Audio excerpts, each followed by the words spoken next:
इस वीडियो में मैंने पूरी कोशिश की है कि मास गेनर और वे प्रोटीन को लेके जो भी आपके सवाल हैं या जो भी आपके डाउट हैं, मैं पूरी तरह इस वीडियो में उन्हें कवर कर सकूं। जो लोग कंफ्यूज है मास गेनर और वे प्रोटीन को लेके, ये वीडियो उन लोगों के लिए ही है, इसलिए वीडियो को पूरा ज़रूर देखें लास्ट तक। और जो लोग नए हैं चैनल को सब्सक्राइब ज़रूर करें ताकि हम लोग और ज़्यादा ग्रो कर पाएँ। मास गेनर और वे प्रोटीन में अंतर जितना साफ़ है उतनी ही आसान तरीके से मैंने इसे समझाने की कोशिश की है इस वीडियो में। तो सबसे पहले हम जानते हैं एक मास गेनर और वे प्रोटीन की कैरेक्टरिस्टिक, मतलब इन दोनों में क्या अंतर होता है और किन लोगों को इन सप्लीमेंट्स को लेना चाहिए या नहीं लेना चाहिए। तो सबसे पहले एक मास गेनर और वे प्रोटीन दोनों ही हमें एक सप्लीमेंट के फॉर्म में मिलते हैं। वे प्रोटीन एक ऐसा सप्लीमेंट है जिसे कोई भी यूज़ कर सकता है, कोई भी उम्र का उसे यूज़ कर सकता है, लेकिन एक मास गेनर इतना ज़्यादा यूज़ नहीं किया जाता और वो सबके लिए भी नहीं है, या फिर हम ऐसे भी कह सकते हैं कि उसे इतना ज़्यादा इस्तेमाल नहीं किया जाता। अब दूसरे नंबर पे बात करते हैं कि दोनों में प्रोटीन की क्वांटिटी कितनी होती है। प्रोटीन जो एक सबसे इम्पॉर्टेंट रोल निभाता है हमारे मसल्स को ग्रो करने में, यानी कि एक अच्छी बॉडी बनानी है तो मसल का ग्रो करना और प्रोटीन का इंटेक एक सही होना हमारी सप्लीमेंट में और हमारी डाइट में बहुत ज़्यादा इम्पॉर्टेंट है। तो सबसे पहले हम बात करते हैं एक वे प्रोटीन का, यानी वे सप्लीमेंट का। तो वे सप्लीमेंट में अगर हम जानें तो इसमें हमें 70 से 80 ग्राम तक प्रोटीन मिलता है एक कॉन्सेंट्रेट वे प्रोटीन में।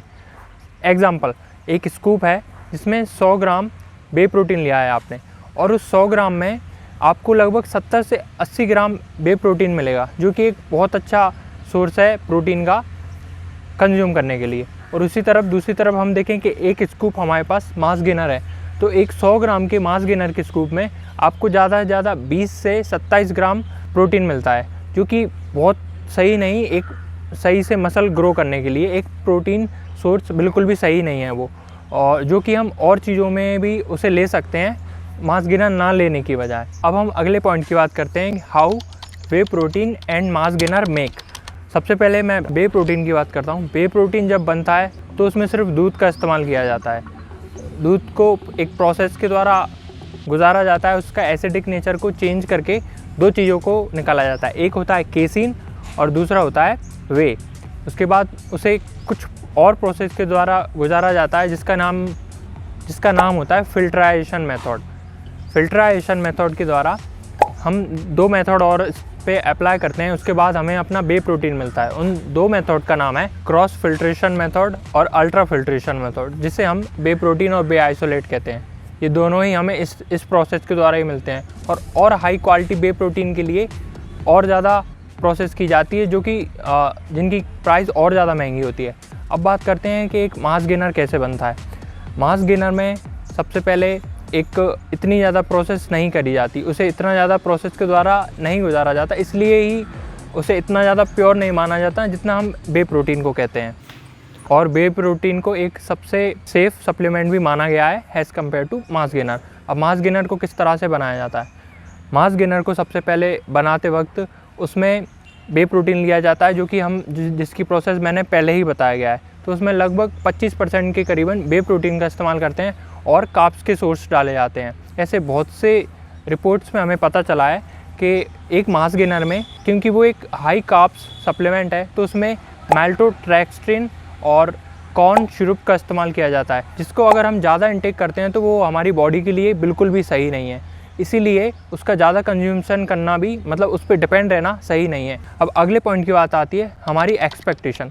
अगर हम ये एक्सपेक्ट कर रहे हैं कि हम ऐसे हैं और इस तरह से हम अगर वे प्रोटीन लेने के बाद कुछ इस तरह के दिखने लगेंगे, तो ऐसा बिल्कुल भी नहीं होने वाला। मास गेनर हमें बस थोड़ी सी मदद करता है अपनी कैलोरीज इंटेक को बढ़ाने में। अब कैलोरीज इंटेक से क्या होता है, ये और ज़्यादा सिंपल पॉइंट है, इसको मैं समझाने की कोशिश करूँगा कुछ ही सेकेंड में। कैलोरी इंटेक ये होता है, अगर आपको अपना साइज़ बढ़ाना है या आपका वज़न बढ़ाना है, तो जिस तरह की भी आप डाइट ले रहे हैं उसमें हर डाइट में एक कैलोरीज होती है। यानी कि अगर आप एक एप्पल खाते हैं तो एक एप्पल में अपनी कैलोरीज होती हैं और एक बनाना में अपनी कैलोरीज होती हैं।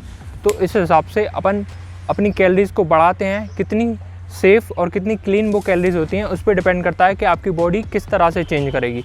अगर आप एक वे प्रोटीन से अपनी कैलोरीज बढ़ाते हैं तो बॉडी में चेंज अलग आएंगे, और एक मास गेनर से अपनी कैलोरीज को बढ़ाते हैं तो बॉडी में कुछ चेंज कुछ अलग तरीके से आएंगे। अब कुछ सवाल हैं जो कि कॉमन से क्वेश्चन हैं, मुझे लगता है कि ये डाउट आपको भी कभी ना कभी आए होंगे, तो उन सवालों का जवाब मैंने देने की कोशिश की है इस वीडियो में।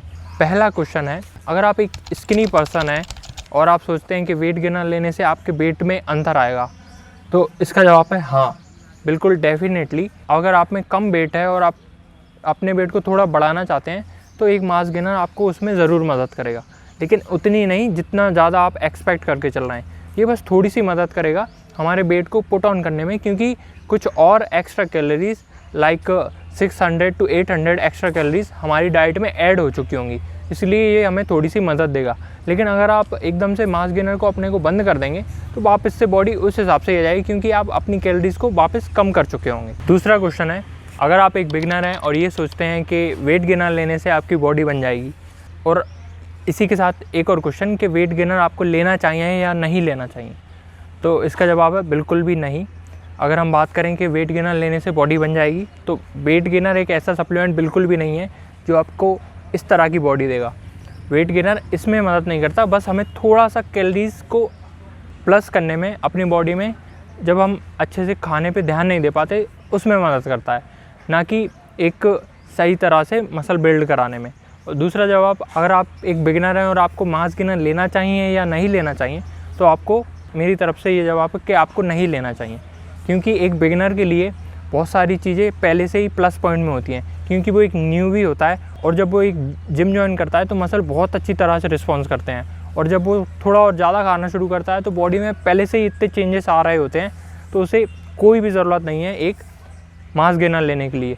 मास गेनर अगर वो ये सोच के लेता है कि एकदम से तेज़ ग्रो मिलेगी बॉडी को, तो बिल्कुल भी नहीं लेना चाहिए, क्योंकि वो ग्रो सिर्फ कुछ टाइम की होगी और वो उतनी अच्छी नहीं होगी जितनी कि नॉर्मली हो सकती है। तीसरा सवाल है, क्या मास गेनर को घर पे बनाया जा सकता है? डेफिनेटली मास गेनर को घर पे बनाया जा सकता है, अगर हम कुछ अच्छे सोर्स का इस्तेमाल करें, जैसे कि हाई कार्ब्स के सोर्स इस्तेमाल करें। एक बनाना है, ओट्स हैं, और कुछ अच्छे सोर्स ऑफ प्रोटीन के, जैसे कि पीनट बटर और एटसेट्रा, बहुत सी चीज़ें। क्योंकि हम एक मास गेनर बना रहे हैं तो इसमें ज़रूरी नहीं कि प्रोटीन की क्वांटिटी ही हाई रहे बहुत ज़्यादा, हम नॉर्मल क्वांटिटी भी उसे रख सकते हैं। इसलिए मास गेनर को हम बहुत आसान तरीके से घर पे बना सकते हैं, और अगर आपके पास एक मिक्सर है तो आप बहुत आसानी से एक अच्छा शेक भी बना सकते हैं। फोर्थ क्वेश्चन है, अगर मास गेनर घर पे बनाया ही जा सकता है तो फिर इसे सप्लीमेंट की फॉर्म में लेते क्यों हैं और ये मार्केट में क्यों मिलता है?